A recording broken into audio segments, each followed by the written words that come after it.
G'day,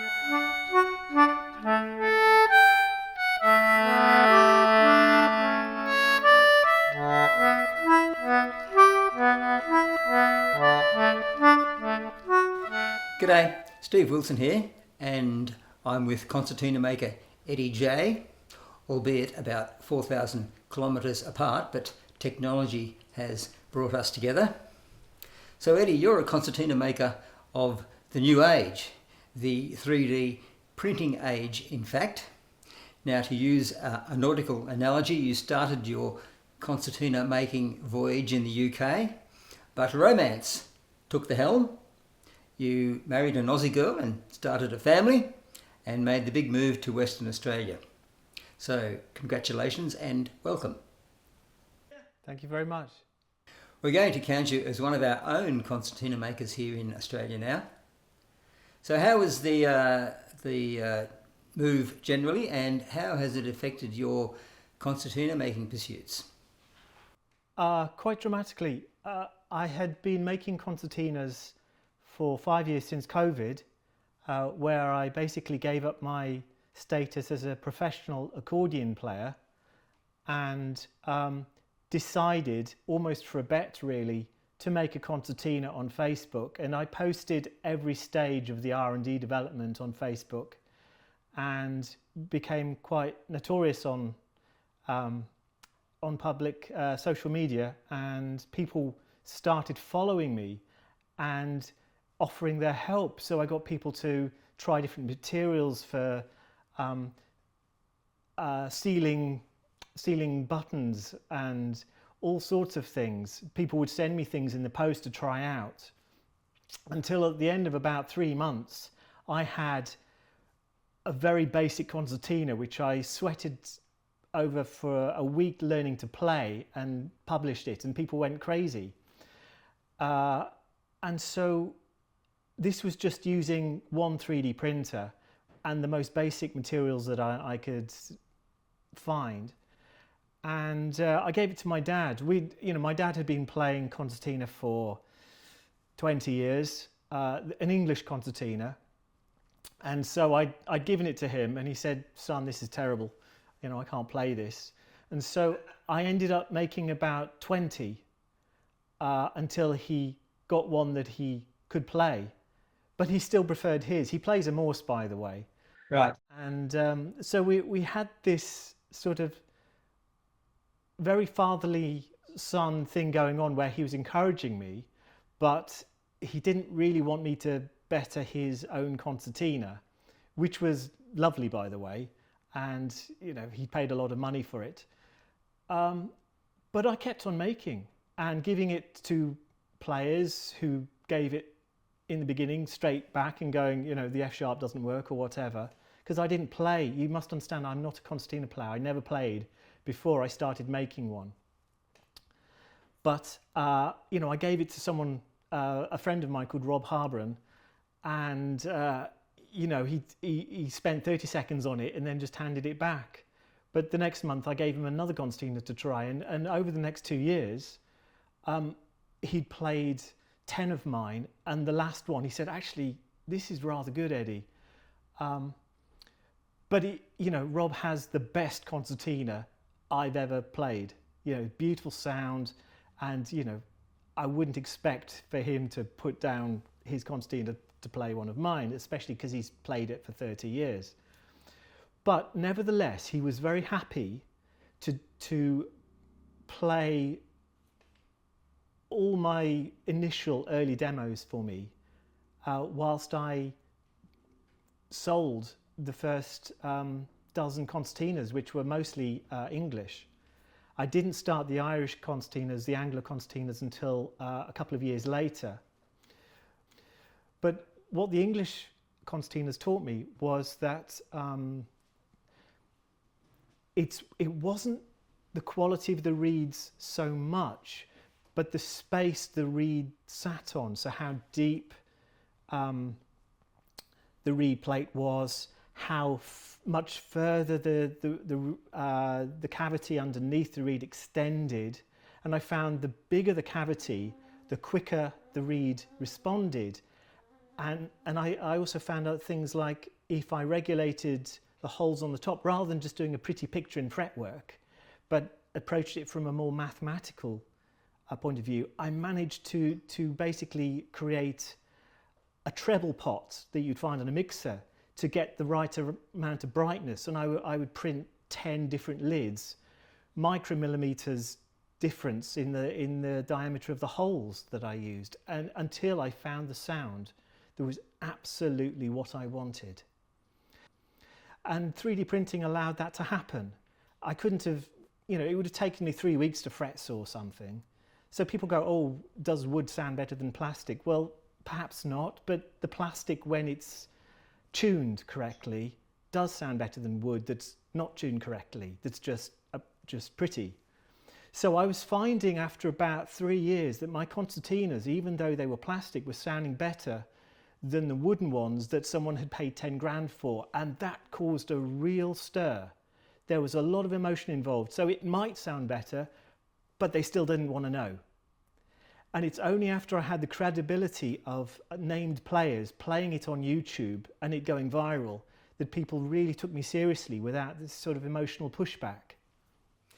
Ah, that's interesting.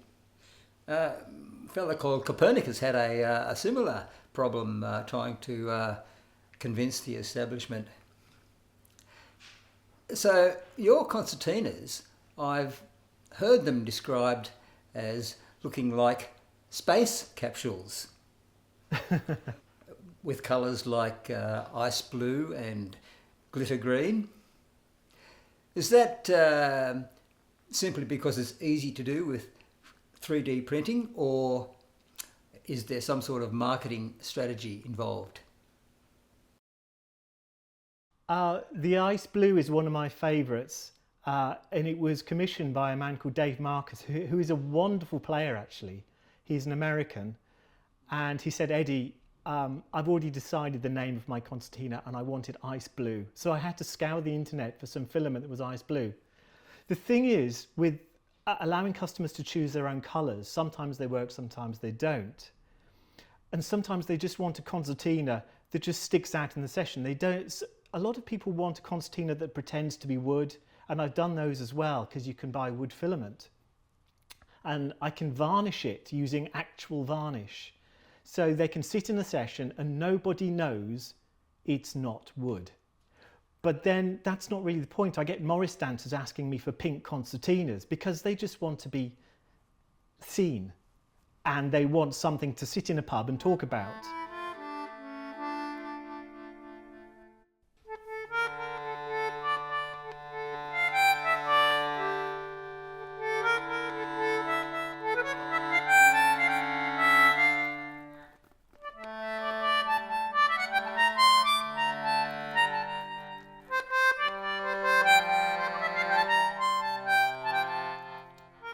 The thing is,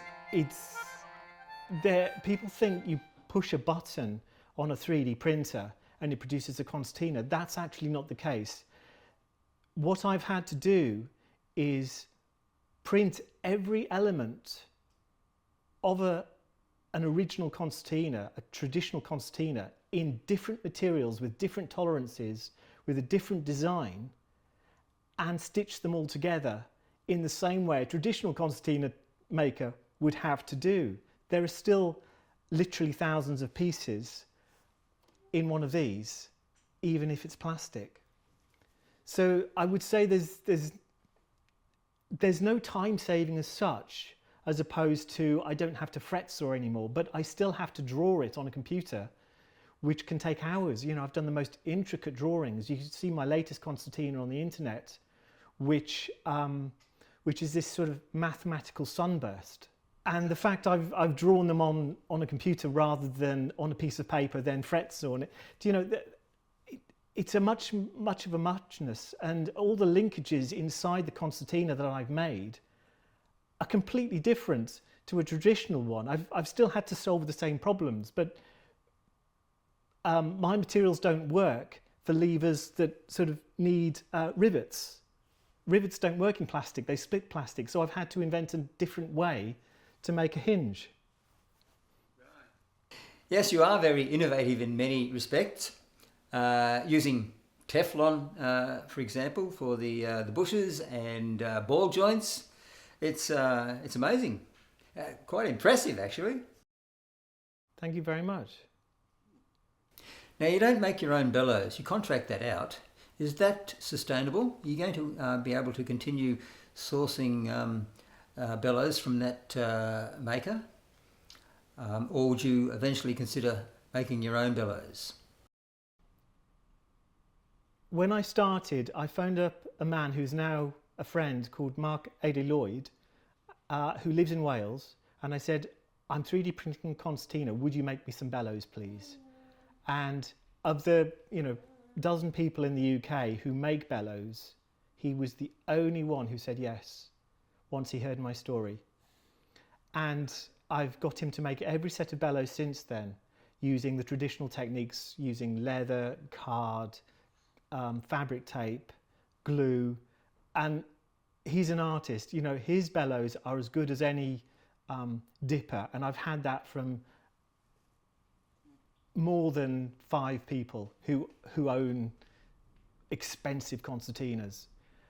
You know, he's a real find. Now, the thing is, I did try and print bellows in the early days, and the materials, there are materials available. They weren't, but they weren't resilient. They split.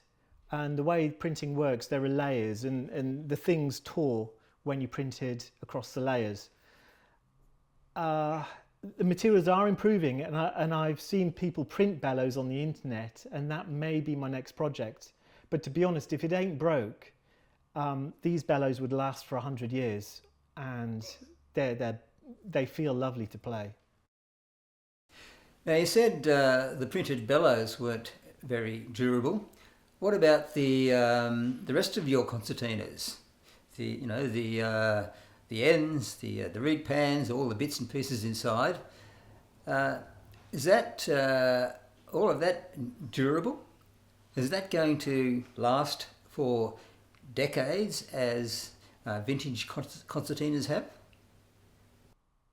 Well, that's a great question. I had my first concertina back quite recently, before I moved to Australia, so a year ago, and the condition was lovely. I barely needed to tune it again, but all the levers worked, all the materials had not moved. Sometimes wood and plastic, it sort of bends, but because of the way I've designed it, it sort of clamps together like a clam, basically. All the bits sort of, if there was any movement, the way that it's screwed together keeps it from moving.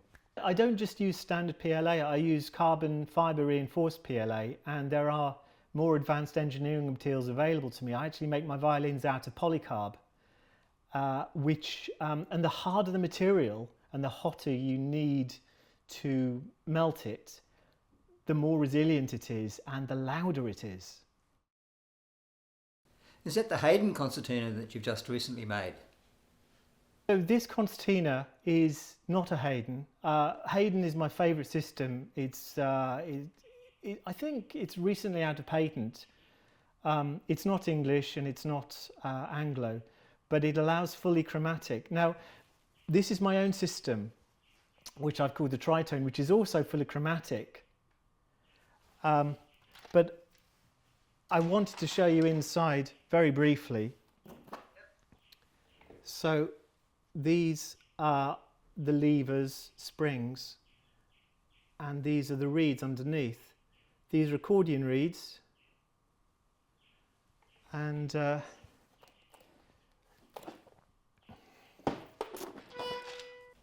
so once again, you're very innovative with this tritone system that you've developed.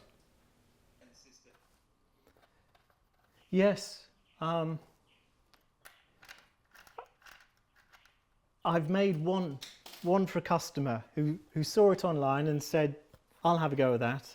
He's an English player and he's been having a go.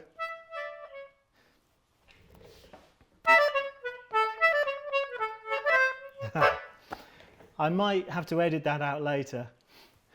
Ah, well, thank you, Eddie, for giving us this insight into Jay concertinas, 3D printed Jay concertinas. It's been fascinating.